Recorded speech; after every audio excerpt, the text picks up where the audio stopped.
A comunidade Narrações Imersivas acaba de chegar. Torne-se membro e tenha acesso a todos os nossos livros, sem interrupções ou propagandas. E em formato de MP3, ouça diretamente da nossa plataforma no Hotmart. Por menos de uma Coca-Cola por mês, você assina nossa comunidade e apoia diretamente nosso trabalho. Não perca mais tempo e venha curtir mais uma forma de ouvir narrações imersivas. Link para assinar a comunidade na descrição ou no primeiro comentário fixado.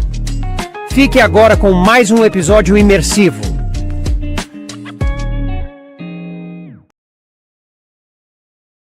Percy Jackson e os Olimpianos.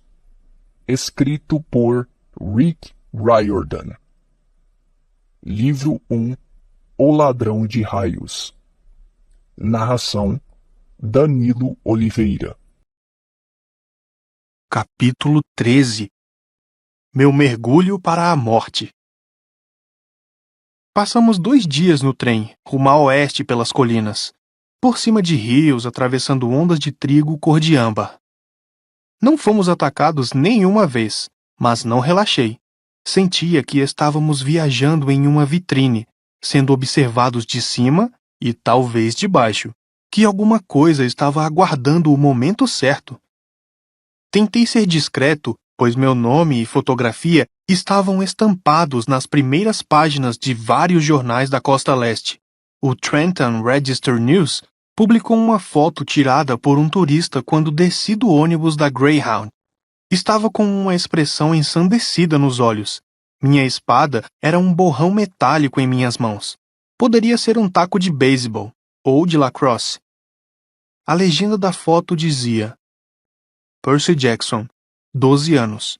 Procurado para interrogatório sobre o desaparecimento em Long Island de sua mãe há 2 semanas, aparece aqui fugindo do ônibus onde abordou diversas passageiras idosas.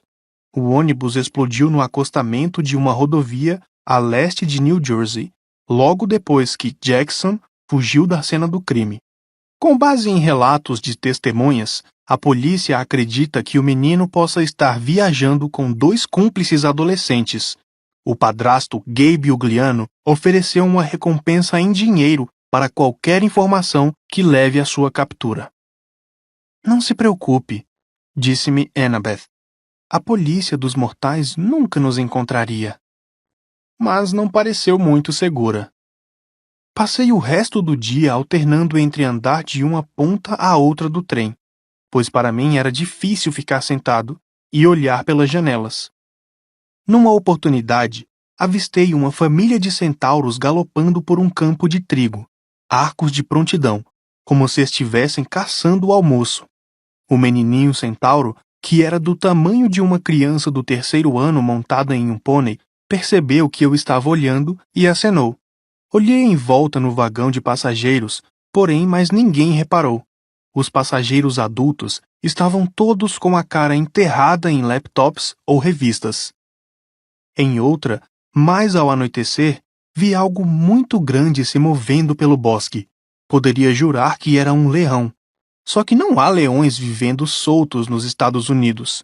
E aquilo era do tamanho de um tanque de guerra. O pelo tinha reflexos dourados à luz do entardecer. Ele então saltou por entre as árvores e desapareceu. O dinheiro da recompensa por devolver o Poodle Gladiola só foi bastante para comprar passagens até Denver. Não pudemos comprar leitos no vagão dormitório, então cochilamos nos assentos. Meu pescoço ficou duro. Tentei não babar enquanto dormia, já que Annabeth estava sentada bem a meu lado. Grover ficou roncando e balindo, e me acordava. No momento, ele se agitou demais e um de seus pés falsos caiu. Annabeth e eu tivemos de enfiá-lo de volta antes que algum dos outros passageiros notasse. E então? Annabeth me perguntou depois que recolocamos o tênis de Grover. Quem quer a sua ajuda? O que quer dizer? Quando eu estava dormindo, agora mesmo, você murmurou: não quero ajudar você. Com quem estava sonhando? Estava em dúvida sobre dizer alguma coisa. Era a segunda vez que sonhava com a voz maligna do abismo. Aquilo me incomodava tanto que, por fim, contei a ela. Annabeth ficou em silêncio por um bom tempo. Não parece ser Hades. Ele sempre aparece sentado em um trono negro e nunca ri. Ele ofereceu minha mãe em troca. Quem mais poderia fazer isso? Eu acho... Se ele queria dizer, ajude-me a subir do mundo inferior, se ele quer guerra com os olimpianos, mas por que pedir a você o raio-mestre, se ele já o tem? Sacudi a cabeça, desejando saber a resposta. Pensei no que Grover havia contado, que as fúrias no ônibus pareciam estar procurando alguma coisa. Onde está? Onde? Talvez Grover tivesse sentido as minhas emoções. Ele bufou dormindo, resmungou algo sobre vegetais e virou a cabeça. Annabeth ajeitou o boné dele para cobrir os chifres. Percy, você não pode negociar com Hades. Sabe disso, certo? Ele é enganador, cruel e ganancioso. Não me importo se suas benevolentes não foram tão agressivas dessa vez. Dessa vez? Perguntei. Você quer dizer que já cruzou com elas antes? A mão dela deslizou até o colar. Ela manuseou uma conta branca vitrificada, na qual estava pintada a imagem de um pinheiro, um dos seus marcos de fim de verão, em argila. Digamos apenas que não morro de amores pelo Senhor dos Mortos. Você não pode ficar tentado a negociar sua mãe. O que faria se fosse seu pai? Essa é fácil, disse ela. Eu o deixaria apodrecer. Sério? Os olhos cinzentos de Annabeth se fixaram em mim. Estavam com a mesma expressão que vi no bosque, no acampamento, no momento em que ela puxou a espada contra o cão infernal. Meu pai me detestou desde o dia em que nasci, Percy, disse ela. Ele nunca quis um bebê. Quando me ganhou, pediu a Atena que me levasse de volta e me criasse no Olimpo, porque estava muito ocupado com seu trabalho. Ela não ficou contente com isso. Disse a ele que os heróis têm de ser criados por seu parente mortal. Mas como... Quer dizer, você não nasceu em um hospital.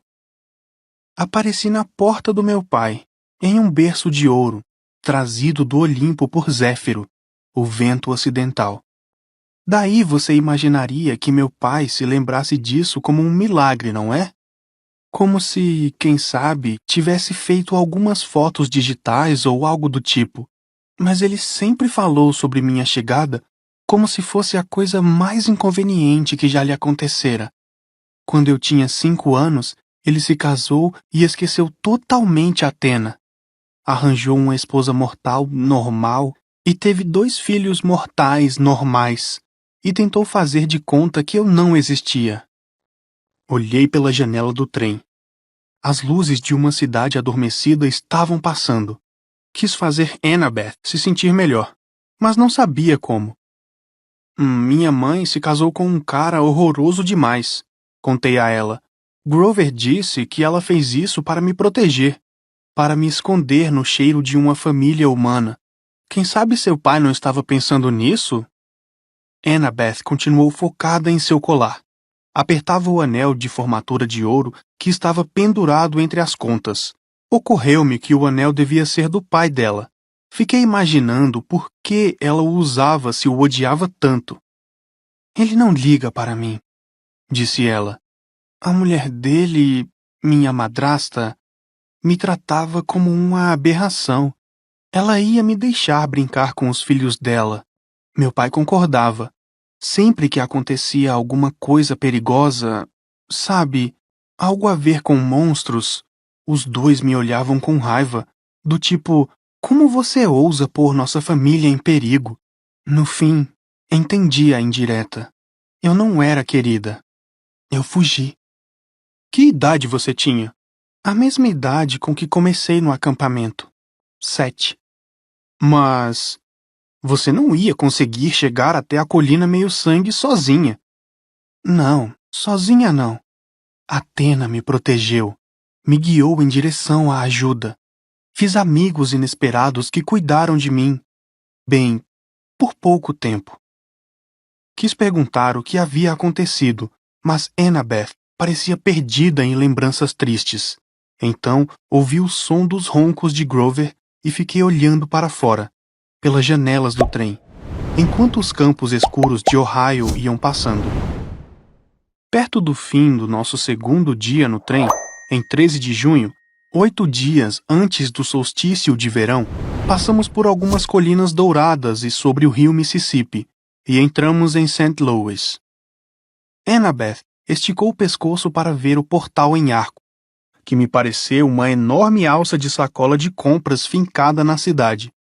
Eu quero fazer aquilo, suspirou ela. O quê? Perguntei. Construir algo como aquilo. Você já viu o Parthenon, Percy? Só em fotos. Algum dia eu vou vê-lo em pessoa. Vou construir o maior monumento aos deuses que já foi feito. Algo que vai durar 1000 anos. Eu ri. Você? Uma arquiteta? Não sei porquê, mas achei aquilo engraçado. A ideia de Annabeth tentando ficar sentada em silêncio desenhando o dia inteiro. As bochechas dela coraram. Sim, uma arquiteta. Athena espera que seus filhos criem coisas, não apenas as derrubem como um certo deus dos terremotos. Observei as águas marrons e turbulentas do Mississippi embaixo. Desculpe, disse Annabeth. Isso foi maldoso. Não dá para trabalharmos juntos? Implorei. Quer dizer, Athena e Poseidon não poderiam colaborar um com o outro? Annabeth teve de pensar a respeito. Eu acho... A carruagem, disse ela hesitante. Minha mãe a inventou, mas Poseidon criou os cavalos saídos das cristas das ondas. Então, eles tiveram de trabalhar juntos para torná-la completa. Então, nós também podemos colaborar um com o outro, certo? Entramos na cidade. Annabeth olhava enquanto o arco desaparecia atrás de um hotel. Acho que sim, disse afinal. Entramos na estação da rede ferroviária no centro da cidade. O alto-falante nos avisou que teríamos uma parada de 3 horas antes de partir para Denver. Grover se espreguiçou. Ainda despertando, disse: Comida. Vamos, menino bode, disse Annabeth. Vamos dar um passeio. Passeio? Até o portal em arco, disse ela. Pode ser a minha única oportunidade de subir até o topo. Você vem ou não? Grover e eu nos entreolhamos. Eu queria dizer não, mas concluí que, se Annabeth ia, não poderíamos deixá-la sozinha. Grover encolheu os ombros. Desde que haja uma lanchonete sem monstros? O arco ficava a cerca de 1,5 km da estação. No fim do dia, as filas para entrar não eram tão longas. Seguimos cautelosamente pelo museu subterrâneo, olhando para vagões cobertos de outras sucatas do século XIX. Não era assim tão empolgante, mas Annabeth ia contando fatos interessantes sobre como o arco fora construído e Grover me passava jujubas. Portanto, para mim estava bom. Mas fiquei olhando em volta para as outras pessoas na fila. Está sentindo algum cheiro? Murmurei para Grover. Ele tirou o nariz do saco de jujubas por tempo suficiente para farejar. Subterrâneo, disse ele enojado. O ar embaixo da terra sempre tem cheiro de monstros. Provavelmente não quer dizer nada. Mas eu tinha a sensação de que algo estava errado. Tinha a sensação de que não devíamos estar ali. Gente, disse eu, vocês conhecem os símbolos de poder dos deuses? Annabeth estava no meio da leitura sobre o equipamento de construção usado para erigir o arco, mas deu uma olhada. Sim? Bem, Hades... Grover pigarreou. Estamos em local público. Você quer dizer o nosso amigo do andar de baixo? Ah, certo, falei. Nosso amigo do andar muito de baixo. Ele não tem um chapéu como o de Annabeth. Você quer dizer o Elmo das Trevas? Disse Annabeth. Sim, é seu símbolo de poder. Eu o vi junto ao assento dele durante a Assembleia do Solstício de Inverno.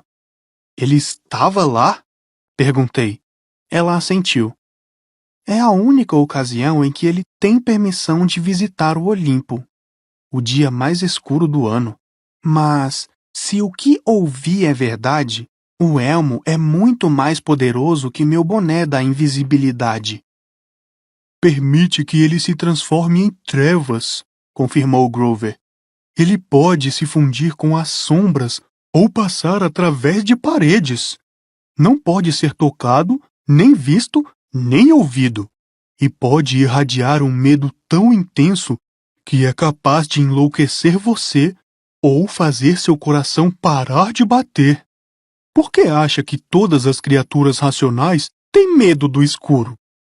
Mas então, como sabemos se ele não está aqui agora mesmo nos observando?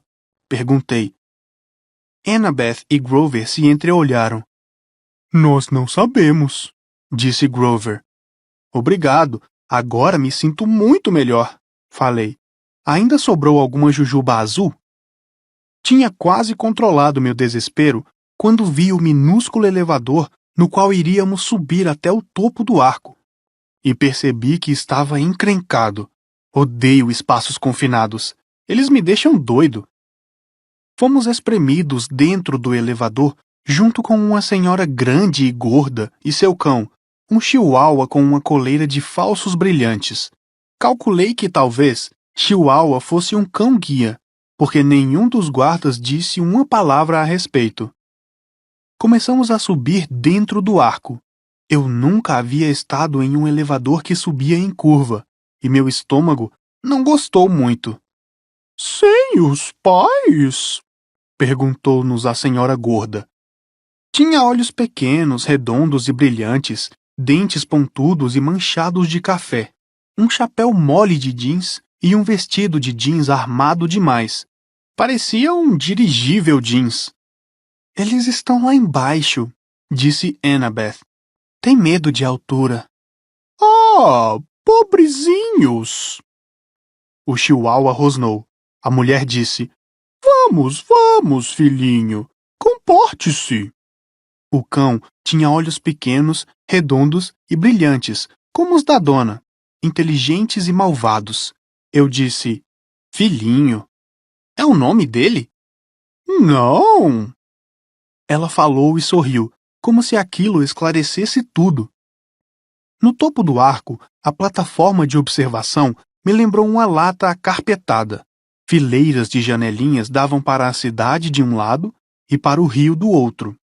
A vista era legal, mas se existe uma coisa de que gosto ainda menos que lugar fechado, é um lugar fechado a 200 metros de altura. Annabeth seguiu falando sobre suportes estruturais e sobre como teria feito as janelas maiores e projetado um piso transparente.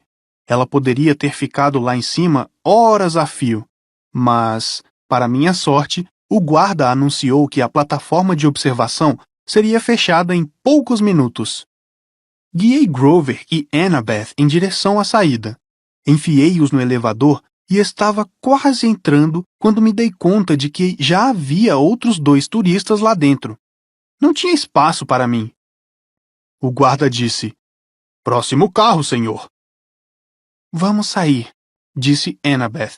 Vamos esperar com você. Mas aquilo ia atrapalhar todo mundo e levar ainda mais tempo. Então eu disse, não, tudo bem. Vejo vocês lá embaixo. Grover e Annabeth pareceram nervosos, mas deixaram a porta do elevador se fechar. O carro desapareceu rampa abaixo. Agora, as únicas pessoas que restavam na plataforma de observação éramos eu, um garotinho com os pais, o guarda e a senhora gorda com o chihuahua. Sorri pouco à vontade para a senhora gorda. Ela sorriu de volta, a língua bifurcada tremulando entre os dentes. Espere um minuto. Língua bifurcada? Antes que eu pudesse concluir se tinha realmente visto aquilo, o chihuahua pulou no chão e começou a latir para mim. Vamos, vamos, filhinho, disse a senhora. Não está divertido?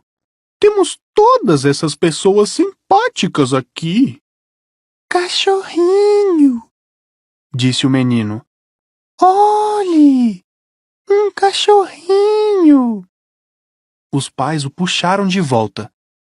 O chihuahua arreganhou os dentes para mim, a espuma pingando dos lábios negros. Bem, meu filho, suspirou a senhora gorda.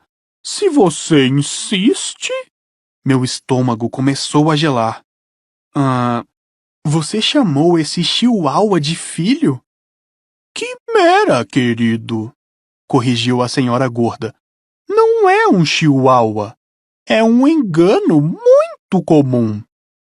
Ela arregaçou as mangas de jeans, mostrando que a pele de seus braços era escamosa e verde. Quando sorriu, vi que seus dentes eram presas. As pupilas dos olhos eram fendas verticais, como as dos répteis. O chihuahua latiu mais alto, e a cada latido ele crescia. Primeiro ficou do tamanho de um Doberman, depois de um leão. O latido se transformou em rugido. O menininho gritou. Os pais o puxaram para a saída, bem na direção do guarda, que estava paralisado, de olhos arregalados para o monstro. A quimera estava tão alta que suas costas tocavam o teto. Tinha cabeça de leão, com a juba untada de sangue, o corpo e os cascos de um bode gigante e uma serpente no lugar da cauda. Losangos de 3 metros de comprimento brotavam do traseiro peludo. Ainda tinha no pescoço a coleira de falsos brilhantes e a placa, do tamanho de um prato, era agora fácil de ler. Quimera, raivosa, hálito de fogo, venenosa. Se encontrada, favor ligar para o Tártaro, ramal 954. Percebi que não havia sequer tirado a tampa da minha espada. Minhas mãos estavam amortecidas. Eu estava a 3 metros da bocarra sangrenta da quimera e sabia que assim que me mexesse, a criatura iria investir. A mulher cobra fez um som sibilante que poderia ter sido uma risada. Sinta-se honrado, Percy Jackson. O senhor Zeus raramente me permite pôr um herói à prova com um de minha prole, pois eu sou a mãe de monstros, a terrível Equidna. Olhei para ela. Tudo o que pude pensar em dizer foi: isso não é nome de bicho que come formigas? Ela uivou. A cara de réptil ficou marrom e verde de raiva. Detesto quando as pessoas dizem isso. Detesto a Austrália. Dar meu nome àquele animal ridículo. Por causa disso, Percy Jackson, meu filho o destruirá. A quimera avançou, os dentes de leão rangendo. Consegui pular para o lado e me esquivar da mordida. Fui para junto da família e do guarda, que agora estavam todos gritando, tentando abrir à força as portas da saída de emergência. Não podia deixar que eles fossem feridos. Tirei a tampa da espada, corri para o outro lado da plataforma e gritei: Ei, Chihuahua! A quimera se virou mais depressa do que eu achava possível. Antes que eu pudesse erguer a espada, ela abriu a boca, soltando um mau cheiro como o da maior churrasqueira do mundo, e lançou uma coluna de chamas bem em cima de mim. Mergulhei através da explosão. O carpete explodiu em chamas. O calor foi tão intenso que quase queimou minhas sobrancelhas. O lugar onde eu estava um momento antes se tornara um buraco esfarrapado na lateral do arco, com metal derretido fumegando nas bordas. Essa é boa, pensei. Acabamos de soldar um monumento nacional. Contra a corrente, era agora uma lâmina de bronze reluzente em minhas mãos, e quando a quimera se virou, eu a golpeei com violência no pescoço. Foi um erro fatal. A lâmina faiscou sem efeito contra a coleira de cachorro. Tentei recuperar o equilíbrio, mas estava tão preocupado em me defender da boca chamejante de leão que me esqueci completamente da cauda de serpente, até que ela fez uma volta e cravou as presas na minha panturrilha. Minha perna inteira ardeu em fogo. Tentei enfiar contra a corrente na boca da quimera, mas a cauda de serpente enrolou-se nos meus tornozelos e me desequilibrou, e a espada voou de minha mão, saiu rodopiando pelo buraco no arco e caiu no rio Mississippi. Consegui ficar em pé, mas sabia que tinha perdido. Estava desarmado. Podia sentir o veneno letal subindo por meu peito. Lembrei-me de Quiron dizendo que Anaclusmos sempre voltaria para mim, mas não havia nenhuma caneta em meu bolso. Talvez tivesse caído longe demais. Ou só voltasse quando estava em forma de caneta. Eu não sabia, e não ia viver o bastante para descobrir. Recuei para o buraco na parede. A quimera avançou, rosnando e soltando espirais de fumaça pelos lábios. A mulher serpente Equidna gargalhou. Já não se fazem mais heróis como antigamente, hein, filho? O monstro rosnou. Parecia não estar com pressa de acabar comigo, agora que eu estava derrotado. Dei uma olhada para o guarda e a família. O menininho se escondia atrás das pernas do pai. Eu tinha de proteger aquelas pessoas. Não podia simplesmente morrer. Tentei pensar, mas meu corpo inteiro estava em fogo. Minha cabeça girava. Eu não tinha espada. Estava enfrentando um monstro imenso que cuspia fogo e sua mãe, e estava apavorado. Não havia outro lugar para ir. Portanto, subi na beira do buraco. Muito, muito embaixo, o rio brilhava. Será que se eu morresse os monstros iriam embora? Deixariam os humanos em paz? Se você é filho de Poseidon, sibilou Equidna, então não tem medo da água. Pule, Percy Jackson. Mostre-me que a água não lhe fará mal. Pule e recupere a espada. Prove a sua linhagem. Sim, certo, pensei. Eu tinha lido em algum lugar que pular na água da altura de alguns andares era como se atirar em asfalto. Dali, eu ia me desfazer em pedaços com o impacto. A boca da quimera estava vermelha incandescente, preparando uma nova rajada de fogo. Você não tem fé? Disse a quimera. Não confia nos deuses? Não posso culpá-lo, pequeno covarde. Melhor que morra agora. Os deuses são infiéis. O veneno está no seu coração. Ela estava certa. Eu estava morrendo. Podia sentir a respiração falhando. Ninguém poderia me salvar, nem mesmo os deuses. Recuei e olhei para a água lá embaixo.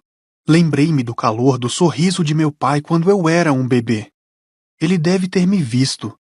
Deve ter me visitado quando eu estava no berço. Lembrei-me do tridente verde que aparecera girando acima da minha cabeça na noite da captura da bandeira, quando Poseidon me reconheceu como seu filho. Mas aquilo não era o mar. Aquilo era o Mississippi, bem no meio dos Estados Unidos. Ali não havia nenhum deus do mar. Morra, infiel! Disse a voz rouca de Equidna, e a quimera mandou uma coluna de fogo na direção de meu rosto. Pai, me ajude, implorei. Virei-me e pulei. Minhas roupas em chamas, o veneno correndo por minhas veias. Mergulhei no rio.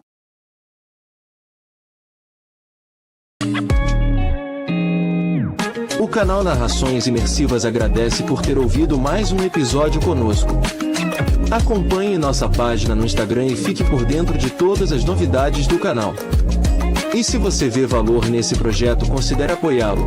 Faça parte da nossa comunidade no Hotmart. Até a próxima com mais uma narração imersiva.